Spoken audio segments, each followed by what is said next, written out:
paz e graça seja na vida de todos.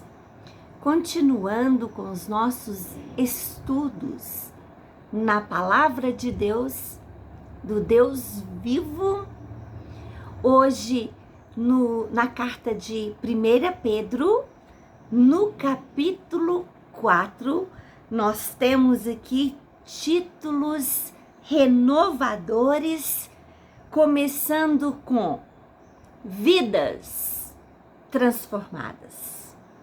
Só pelo título, só é possível ser transformado aquilo que está vivo, aquele que está vivo. A palavra de Deus diz: enquanto há vida, há esperança. Olha que bênção! Então vamos ver o que o apóstolo Pedro, cheio do Espírito Santo, quer dizer para nós como vidas transformadas. Por isso, assim como Cristo Jesus sofreu no corpo chicotadas, a própria cruz, morte de cruz, humilhações, cuspiram em Jesus, espancaram, tudo no corpo. Teve o lado furado, né, na cruz. Como Cristo sofreu no corpo, porque sofreu no corpo, sofreu na alma, a rejeição, o ódio das pessoas. Aqui diz, como ele sofreu, e sofreu não por ele, mas por mim, por nós. Devemos nós estar prontos, como ele estava para sofrer. Jesus sabia da sua missão. E nós sabemos. Nós, como cristãos, parecidos com Cristo, sabemos a nossa missão. Porque aquele que sofre no corpo deixa de ser dominado pelo pecado. Então, de agora em diante, vivam o resto da sua vida aqui na terra, de acordo com a vontade de Deus, e não se deixem dominar pelas paixões humanas. Eu achei incrível essa parte, olha. Primeiro ele diz assim, porque aquele que sofre no corpo deixa de ser dominado pelo pecado. Vamos pensar. Uma pessoa sofrendo no corpo por uma doença debilitante, sofrendo no corpo dores terríveis por causa de uma doença, por causa de um pecado, ali ela fica impossibilitado às vezes de andar, às vezes de enxergar. Ela vai ter muito menos condição para pecar. Porque os pés levam para pecar, os olhos levam para pecar. E se a pessoa está doente, se a pessoa está machucada, nós sabemos que uma unha encravada, uma cutícula que inflama na nossa unha, a nossa atenção vai toda para aquela área. Então, por mais difícil que seja, tenho que falar. A dor no corpo nos desvia de pecar. O nosso foco vai para a dor. E Deus sabe disso. Ah, meu Deus, vamos falar mais. Então, de agora em diante, viva o resto da sua vida. É um antes e um depois. De acordo com a vontade de Deus, que agora é o nosso Senhor. Como que eu posso dizer que Deus é o meu Senhor? Significa que Ele é dono da minha vida? e eu não cumpro a vontade do meu Senhor. E ele continua dizendo para deixar de ser dominado por paixões humanas. A nossa carne, ela deseja o que é humano.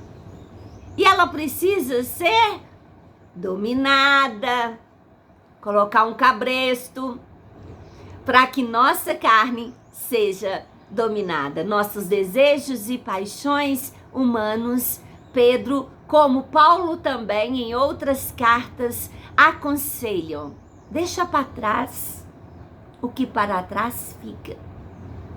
Seja o que for que tenha sido praticado.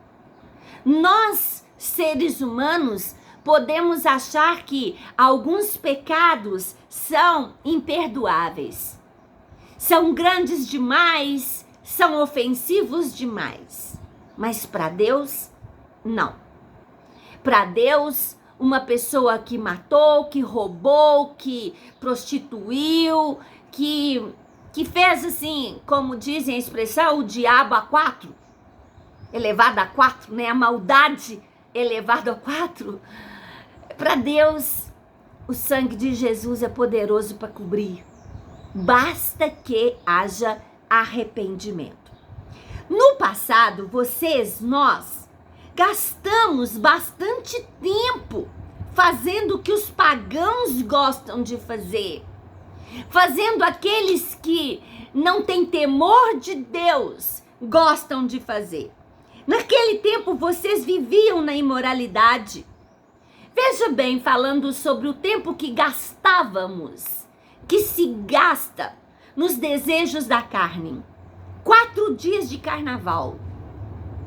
4 dias, ficando até desidratados, de tanto pular, gritar, usar o corpo na prostituição, no adultério, nas glutonarias, bebedices, etc. e etc. Na Bahia, chega a ter 10 dias, 15 dias. É desidratação mesmo, gastava esse tempo.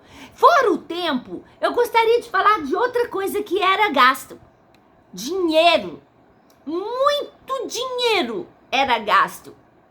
Com bebidas, com prostituição, com drogas. Dinheiro e mais dinheiro antes era gasto. Então ele está falando aqui, olha, no passado era assim. Agora não é assim mais. Íamos talvez para um campo de futebol e gritávamos por causa do time preferido. E nem abre a boca numa igreja para louvar o Senhor. Gritava nos carnavais e agora nem abre a boca para louvar o Senhor ou para pregar a palavra de Deus. Gastava rios de dinheiro no que não é pão. E agora não quer ser dizimista, não quer ser ofertante, não quer ajudar as pessoas, abençoar a família com alguma regalia, né? Pessoas que podem fazê-lo, antes fazia e agora não faz mais. Fazer o bem. Naquele tempo, vivíamos na imoralidade, nos desejos carnais, nas bebedeiras, nas orgias, na embriaguez e na adoração de ídolos. Vivíamos. Hoje nós temos entendimento que existe um só Deus e que esse Deus que nos ama, Ele deu a vida numa cruz por nós. Então não existe outro que deu a vida por nós para completar o plano da salvação. E hoje nós temos tantas e tantas e tantas idolatrias, porque idolatria significa tirar Deus do centro. Então tudo que se torna obsessão primeiro lugar. Pode ser um cantor, pode ser até mesmo um pastor, um líder, um padre. Pode ser um filho. Pode ser o próprio marido ou a própria esposa, pode ser o bem material. Ficou em primeiro lugar, é idolatria. O dinheiro se torna em idolatria. Tudo por dinheiro, desde a antiguidade e hoje continua. Tudo que tiramos Jesus do centro se torna em idolatria. E ele continua falando, e agora os pagãos, aqueles que não temem a Deus, ficam admirados quando vocês não se juntam com eles. Nessa vida louca e imoral, e por isso os insultam. Olha, é difícil para o novo convertido, que tinha essas práticas,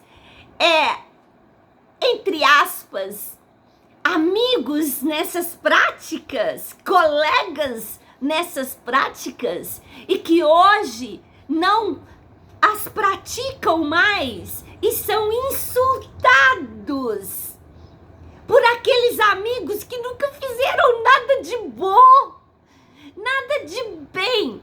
Ah, sabe o que eu costumo falar, gente? Quem é que tá pagando as minhas contas? Para que alguém venha falar para mim que eu sou dizimista, eu sou ofertante, sabe para quê? Para que o reino de Deus se cresça, para que ele cresça. Essa é a vontade de Deus. Deus lá precisa de dinheiro. Ele é dono do ouro e da prata, né? Aí nós convertemos, paramos de gastar dinheiro com coisas fúteis e pecaminosas, investimos nosso dinheiro na família, na igreja, para que o reino de Deus cresça, para que asilos sejam sustentados, obras missionárias na cadeia, nos asilos e em tantos outros lugares. E as pessoas vêm insultar a gente, mas faz muito isso com aqueles novatos da fé. Quando a gente já tá mais seguro, assim, até que eles não fazem mais não. Mas os novatos são bem perseguidos nessa área aí, né? Ah, você olha lá aquela mulher, que coisa linda, e fica insultando. Ah, se agora não gosta de mulher mais não, né? Ah, se agora... Gente, Jesus é muito maior do que isso. Que insulte, não tem problema. Fique em paz com os insultos. E ele fala assim, essas pessoas que nos insultam, elas vão ter que prestar contas a Deus, que está pronto para julgar os vivos e os mortos, pois o evangelho foi anunciado também aos mortos, os quais morreram por causa do julgamento de Deus, como morrem todos os seres humanos. O evangelho foi anunciado a eles, para que pudessem viver a vida espiritual como Deus quer que eles vivam.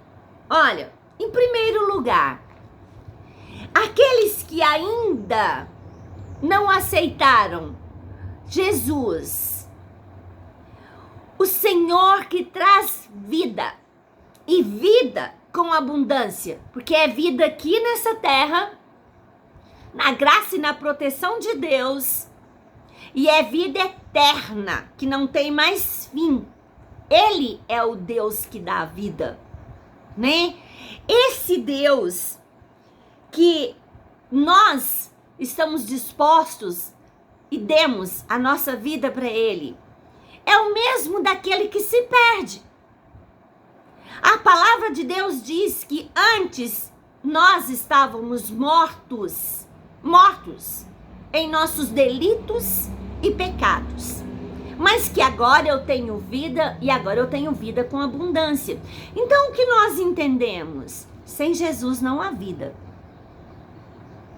É muito sério isso. As pessoas pagam para ver. Eu vou continuar assim. O meu pai e a minha mãe era assim. Eu vou continuar desse jeito. Só em Jesus Cristo a vida. E a vida com abundância. Analise a Bíblia. Não fique com o que eu estou falando. Não fique com o que fulano está falando. Analise a Bíblia. A palavra de Deus. Leia Salmos. Leia Provérbios. Leia os Evangelhos. As cartas. Todas inspiradas pelo Espírito Santo. Não fique com o que eu estou falando. Jesus traz vida. E as pessoas que não o recebem são indesculpáveis.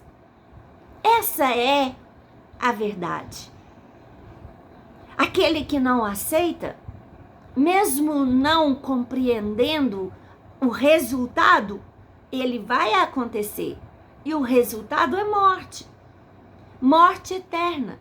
Longe do Criador. Longe das delícias que Pai preparou para nós. Fica com essa palavra para a nossa meditação. E as coisas velhas fiquem para trás. Amém.